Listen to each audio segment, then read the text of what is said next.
It's my time, it's my season, and I've got a good reason to open my mouth. Gonna let it out, open your mind, grab your friend. Hope you listen to the end. The vibe is good and learning meets on She Who Speaks. Hi, and welcome to another episode of She Who Speaks. I'm Renee, lover of a good laugh and all things behavioral. With me is Marilyn. She's unassuming, but with a good listening air. And Love Min, an unstoppable force with an angelic voice. Together, we are She Who Speaks, and we are so excited to have you here. We have a special guest that we're excited to kind of talk to and introduce to you. Her name is Marie. Marie, would you mind telling our viewers just a little bit about you? Absolutely. First of all, thank you guys so much for having me. I am delighted to be here and spend a few minutes with you and your viewers. I am Marie Davis. I am the child of an immigrant. I migrated to the US when I was 8 years old from Jamaica. I am very passionate about travel, about food, about good wine, and about wealth. And I truly believe in living the best life that you can afford. Mhm. I am not a licensed financial advisor. I won't tell you what to invest in. I won't give you a strategy. But if you're actually looking for good, practical financial advice, Mhm. we can chat for about 30 minutes. I'll share my experience with you and tell you what I've learned so far in life. We're excited. We're excited. Thank you so much for being with us, Mary. We're really excited to have you. And it's good that you talk about living your best life. I mean, living the life that you can afford. I like your introduction because I believe that this in this is right now. I believe that everybody is finally aware that it's about time to be financially responsible and have Mhm. some type of level of financial literacy. But I feel like everybody's giving a meaning, a definition is everything and nothing. So can you give us a little definition of what is financial literacy? What does it include for you? Mm. Yeah, financial literacy is understanding kind of what money you need to live and what money you need to put away, right? And finding the balance between both. I think that in life you need to look at kind of the life you're living now, and then the life you'll live post your working years, and then the legacy that you'll live for the next generation to enable them to be able to live incrementally better than the previous generation. So for me, I've got kind of a few steps in terms of a strategy that I actually jotted down in preparation to be able to share with you guys. And it's generally what I live by. So shall I dive into that now? Sure. Sure. All We're right, excited to fantastic. hear. So there are a couple of things that I do in terms of thinking about my wealth as a whole. The first thing is ensuring that I have kind of a short term and a long term financial goal, right? Setting that goal. So for me, I am single, divorced actually, no children. And so my focus has always been my retirement years. Because I don't have children that will likely take care of me in my latter years. I always wanted to make sure that I amassed enough wealth while I was working to be able to take care of myself. So that was my long term focus. My short term focus is just to be able to live comfortably while saving for that. And we can kind of dive a little deeper into what those look like. Yeah. The second thing is for me is kind of knowing what you know about finances. And for the things that you don't know, find experts that do know it, right? There are a lot of people that actually educate themselves and make a career out of wealth management and financial advice, being financial advisors. So leverage those experts, pay for the services to protect your money. At the end of the day, you know, gambling with your money per se, which is what you would be doing if you were just haphazardly investing, is risky, right? It can be profitable, but it can come at a great loss. Um, Also, making sure that you're picking the right financial advisors. All financial advisors are not created equally, right? So pick those that have tools and strategies that are focused on the long term. And we can dive into that a little deeper later on in the discussion too, right? There are always things happening in the economy that people dive on now. I think the hottest cryptocurrency. Mhm. Understand the risk associated with the ebbs and flow of the economy. The one that we'll probably spend most of our time talking about is finding your balance. It is very important that your strategy allows you to live, right? And live well, not miserably, but doing so in balance with your long-term goals. So you've got to kind of find that financial stability. And then the other is find different streams of income. We all kind of have our day job or what we do to be able to provide our main source, but have a couple different hustles to be able to get streams of income to help you save and help you to do more. And then the last, which we'll talk about at the end, is realize that rich people have money problems too. They just look they just look different. They're worried about like tax consequences and capital gains taxes and things of making sure that they're compliant via taxes and how to keep their money without giving it all to the government. So realize that money issues aren't just for the poor. They're just different as you gain more money. Mm-hmm. Thank you so much. Thank you for that. I'm going to take notes today. So can you give us some tips for beginners? People, like a lot of us right now, especially in the US, start adulthood with a lot of debt, student loans, et cetera, et cetera. So can you give us some tips to have a blended approach to create wealth? Yeah, sure. So I think in general, regardless of kind of where you are in your wealth journey, you should have what I call baseline stability. And I coin a lot of phrases because, again, I'm not a financial advisor. I just do things that make sense, right? So baseline stability, my kind of equation for that is what you need in terms of at a baseline to be comfortable, right? So that for some people, most people, it's somewhere around 6 to 12 months worth of living income, so that if something happens in life, right, you're able to live, to get by while life happens and you restabilize. So I would say find that baseline stability, figure out what it is for you. That's the first thing is knowing, and then it's get a plan to get there. And that plan may be a short-term plan or a longer-term plan, depending on where your starting point is, right?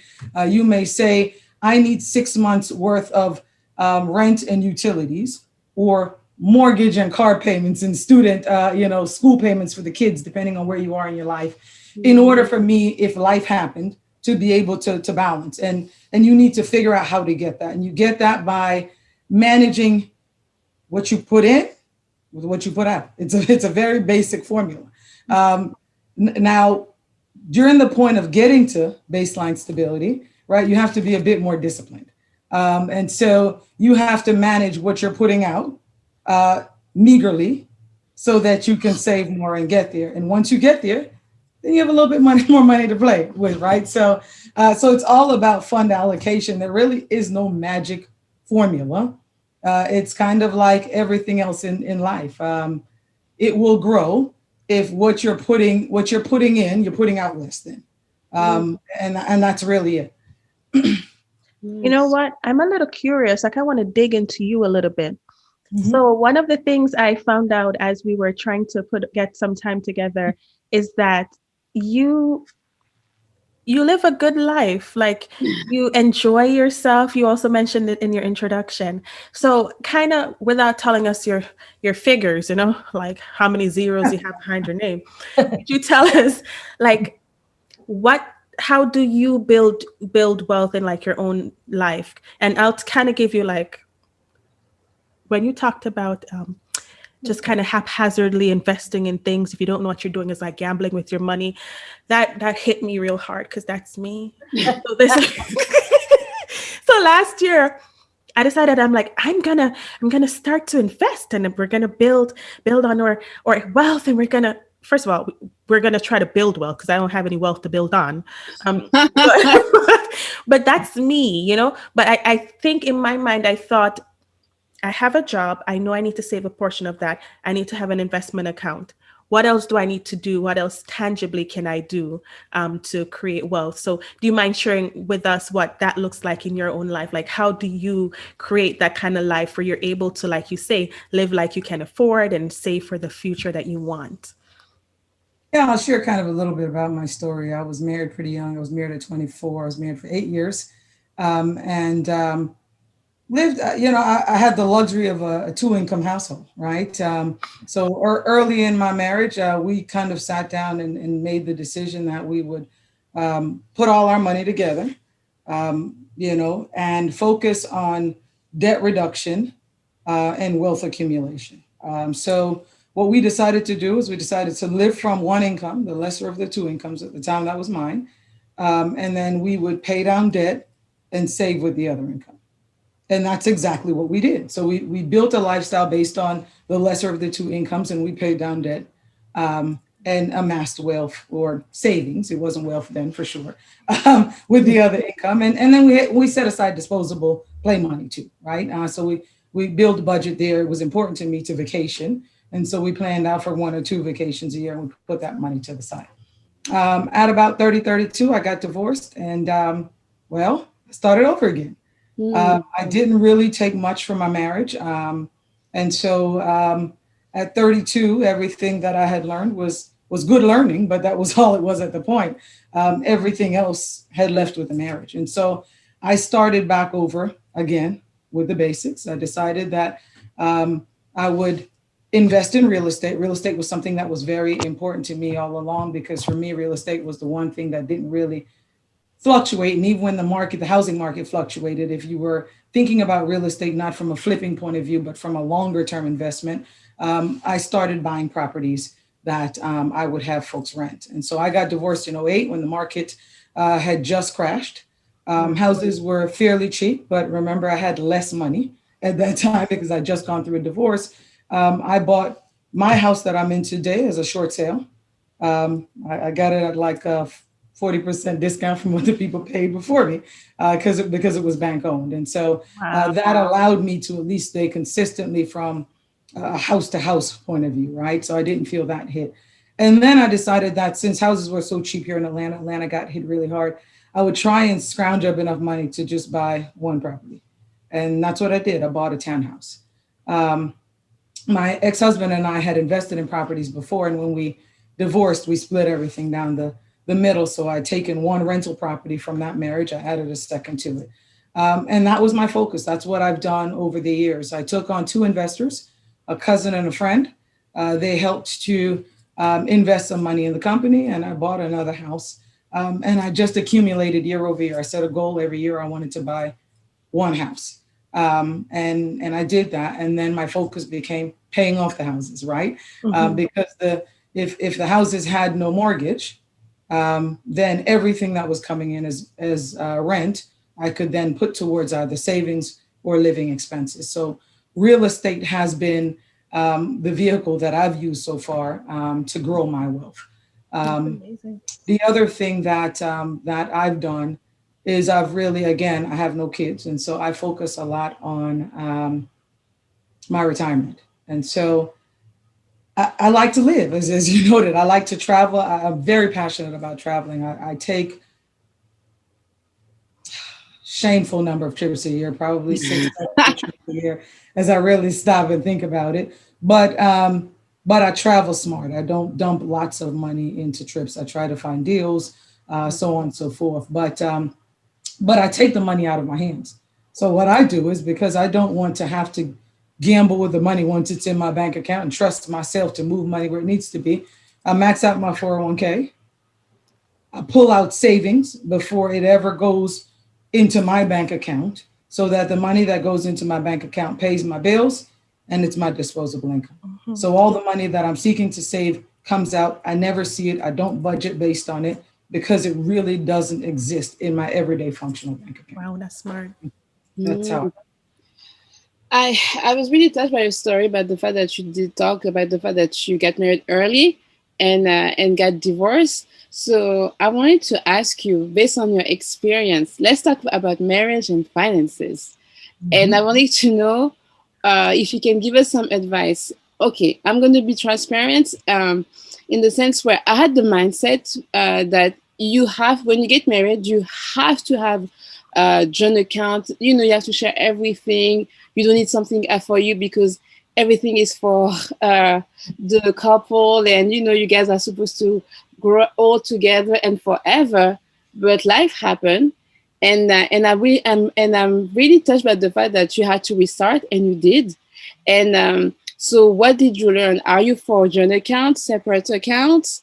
Uh, do you think like your husband, if you are for a separate account, do you believe that your spouse should have access to your bank account? I would like for you to give us some your experience.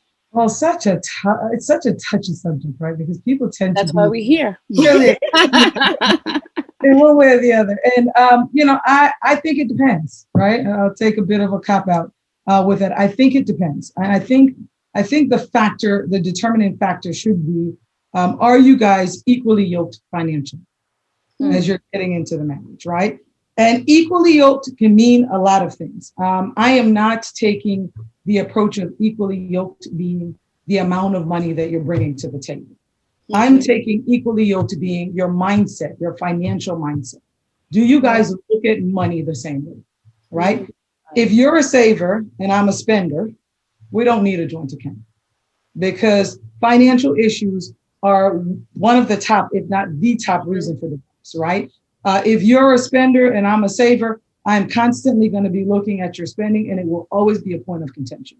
If we see money the same and we have generally the same approach to money, you get to do more when the money is together because you have more strength from the combined value of the money, right? So for example, I gave myself as an example, we had a joint account.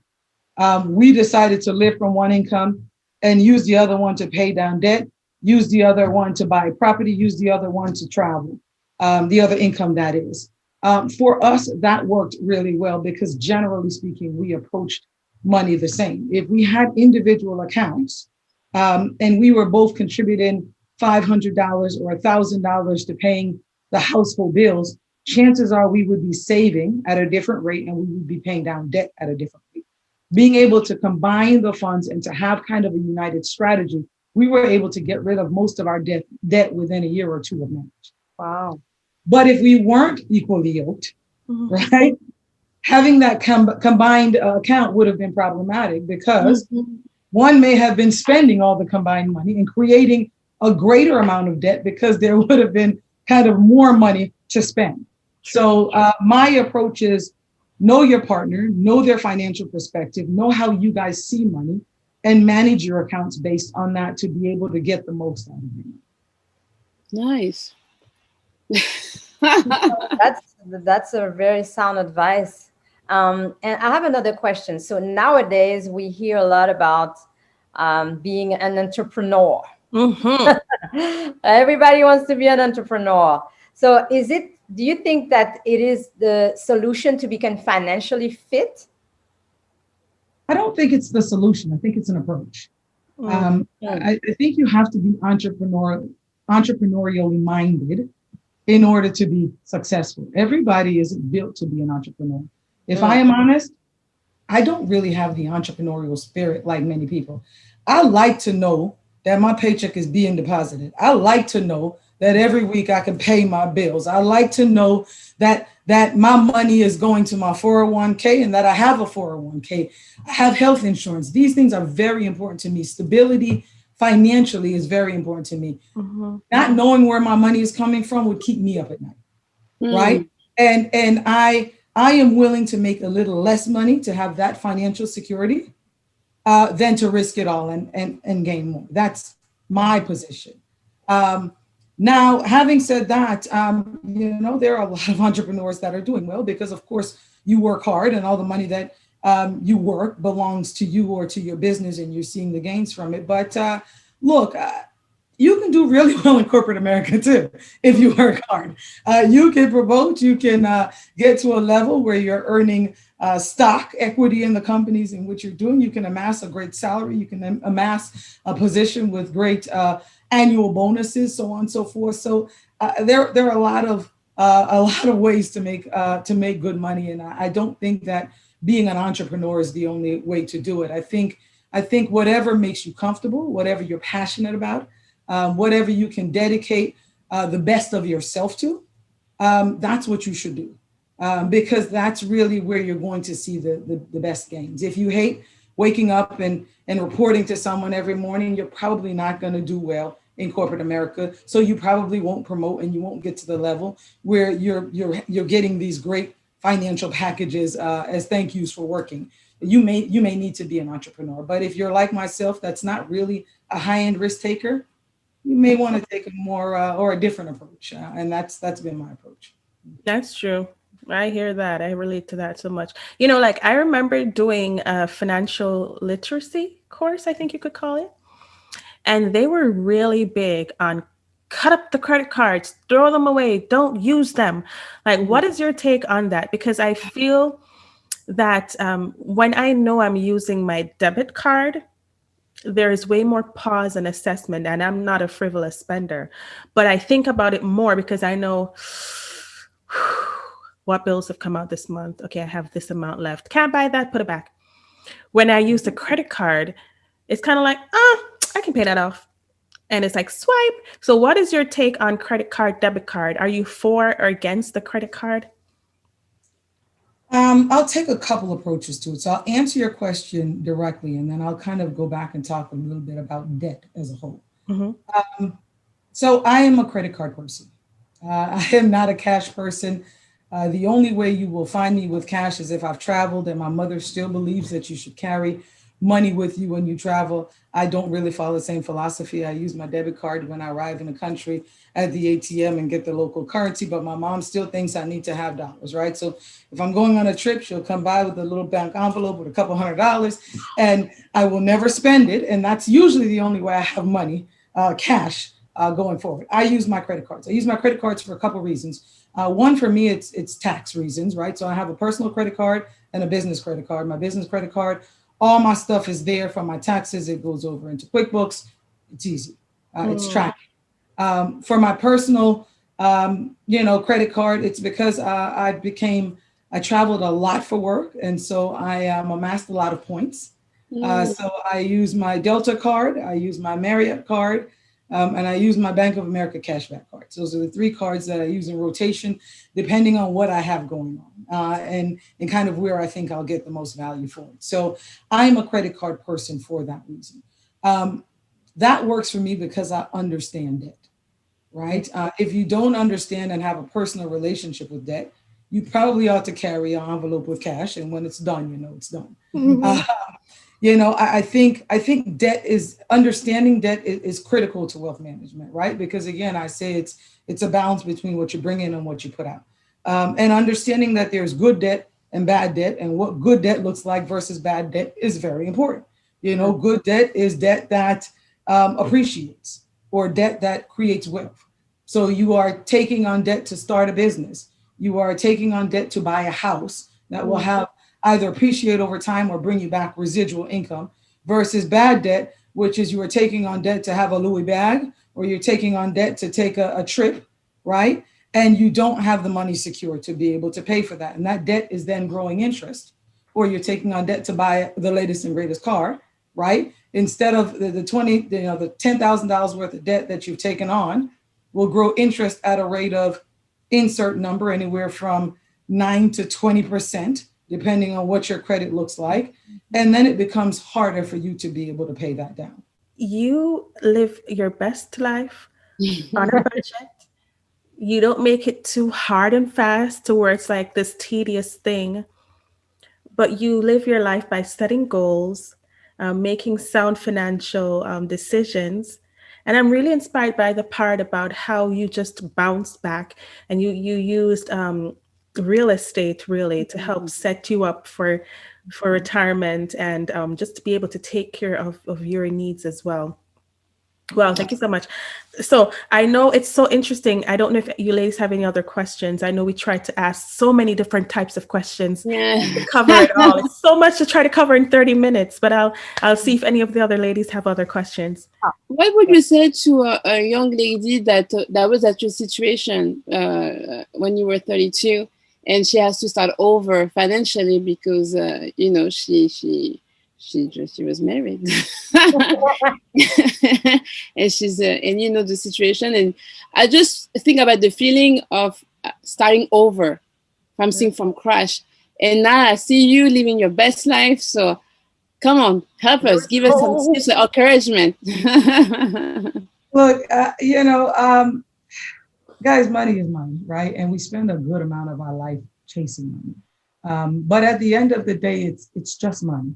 And there's a discipline that goes about it. I would say to everyone, do as much as you can young, right? Start early. Start with your first job. Invest in your 401k. Start a savings account. Because when life happens and you have to start over, maybe it's not totally from scratch, right?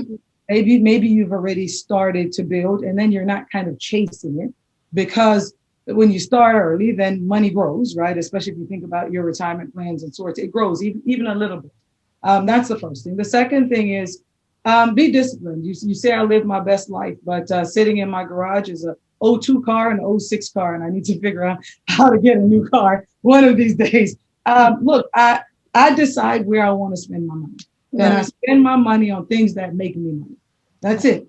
I have a lot of friends with really nice cars, and when we go out, I drive in theirs, right? I drive in the Range Rovers, the Mercedes, the BMWs, and none of them belong to me, because that's not where I choose to spend my money. My cars are paid off. I haven't had a car payment since '08, '09, somewhere in there. I will buy another car soon. I will buy a modest vehicle, right? I don't buy new vehicles. I will buy something a couple years old. I try to save up. I've had a car allowance now for a couple of years. I haven't bought it because every time I get enough money for my car, I see a house that I want and I dump it in a house instead. So I've been buying houses instead of cars, but it's coming, right? But I save up money so I can put down. I try to put down half of my car amount, and then I give myself a year or so to pay it off. Recurring debt or recurring output is it makes it a lot harder to save. So I really try to live a lifestyle where I don't have a lot of debt going out. I don't have a lot of bills. I focus on really kind of paying down my bills or not creating bills so that I can save. So to the person who is starting over at 32, 33, like I did, just stay focused, right? It's not forever. It's just for now. Put a plan in place, put something in place that you can set goals to. So no, don't say I want to start by saving $50,000. Say I want to start by saving $5,000 and put a plan in place to do that. When you have output, find savings, right? When I bought my cabin, it was an extra $1,800 a month for a mortgage. So I found $1,800 a month in my budget by redoing the insurance on my vehicles, by getting rid of my cleaning lady, by insert whatever. My mom does my hair, right? So I don't have that extra expense. I found ways to cut the money so that I could still do what I wanted to do and be fiscally responsible. So just realize that like everything is incremental. And then I'll say you get to a place in your life where you've amassed enough. Like realize that there isn't enough place, right? Don't spend your whole life chasing something that you'll never have enough time to spend. Like get a strategy in place so your money will grow, and then like do more with it so that it heals your soul, right? If you stay up every night worrying about how to get money and how to make money and how to multiply money, then you don't really feed your soul. So get to the point in your life where you can really let your money do what your money does, and then focus on doing more with your money. So giving back of your time, giving back of your resources, building enough so you can leave a legacy for the next generation. I have no kids, but I sure hope that one day when I leave this earth, my niece and my nephew will have an easier start to life than I did. And I hope that I've created enough financial discipline in them that they will do the same and the next generation will. And until we get that mindset, so to the young person, start the mindset and start it with your children early so that they'll have the mindset. And we will generationally be better incrementally. So that's my advice to the young person starting over and to people in general. It's just money. And if you like everything else, like weight loss, like anything else in life that requires discipline, get a plan, make it a balanced one that you can maintain, and then use all the extras to live life. And if there are no extras, it's okay. Like it's okay for now. It will eventually balance out.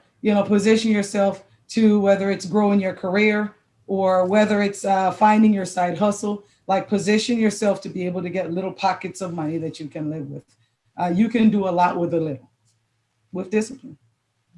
Thank you so much. Thank Wow. you for those words of wisdom and That's true. That is so true. I have a last question. It's a kind of a tricky one. So, what advice would you give to people like everyday people like us? Renee, I'm sure you can rely on to that situation. You try to save money, but your AC is not working anymore. So you have to use your savings. Then, okay, now you kind of catch your breath a little bit. Then your child break his bones, so your you car have to take breakdown. to the hospital, and you then the next month you get into a car accident. It's like sometimes a never ending chain of events, and it feels like every time you try to save, that's when those things happen. So Mm-hmm.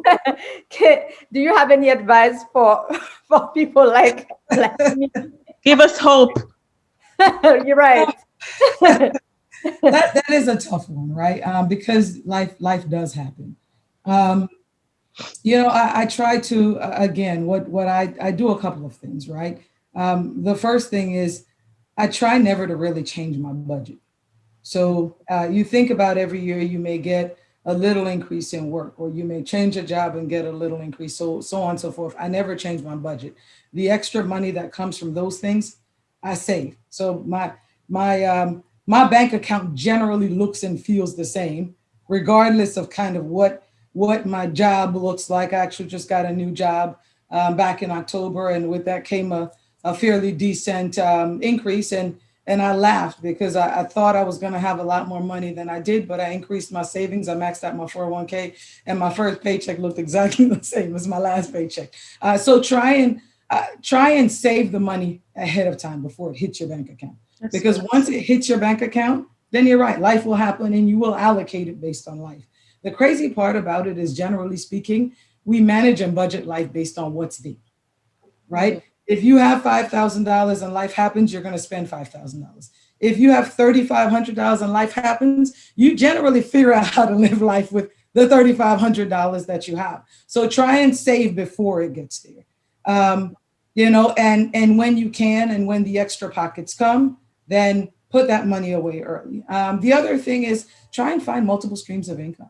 Like figure out your hustle, because your hustle will become that bucket for life's happenings, or that bucket for the things that you really enjoy, so that you're not dipping there, right? You can start to save and do extra with those additional streams of income. So figure out what it is. There are a lot of different things. It was real estate for me. I've got friends that are really handy, and they do hair on the side, and their hair money goes somewhere else. I had a friend who was a great chef and decided, or cook, and decided that she wanted to meal prep. And so she meal prepped for a bunch of the people at her gym, and her meal prep money was her, put aside money. So like, find your hustle and use that as your put aside money. And that's not your life money. That's Mm. just money that sits there. It didn't exist before and it doesn't exist now. Like manage your life based on kind of your salary or the money in your primary bank account I love it. as much as you can. I love it. So, Loveman is a singer. So, Marilyn and I side hustle will be her do up, chew up girls. Have it, And have we it. won't touch that money. We'll just put it aside for when Right. stuff goes We sideways. can do it. We can do it. We can do. Ooh, I got you, girl. I got Goose you. girl. Oh man, thank you so much, Marie. It was so great having you on. You're very Um, welcome. we appreciate your down to earth, Yes. applicable gems. Thank you for just inspiring us that with the right mindset and determination, and Mm-hmm. to put away our savings before it hits our bank account, Mm-hmm. that we can make all kinds of magic happen. If you watched and you were inspired and you learned anything, will you jump into the comment section and let us know? Don't forget to like our content, share, and subscribe. That gives us so much motivation to keep going. And also, don't forget to let us know the things that you want us to cover. We've been getting some really good topics, and we're doing our very best to make sure that we bring them to you. Thank you again, Marie, for your time. Thank you for all that you do. And for everyone that's watching, take care of yourself and each other. Until next time. Grab your friend, hope you listen.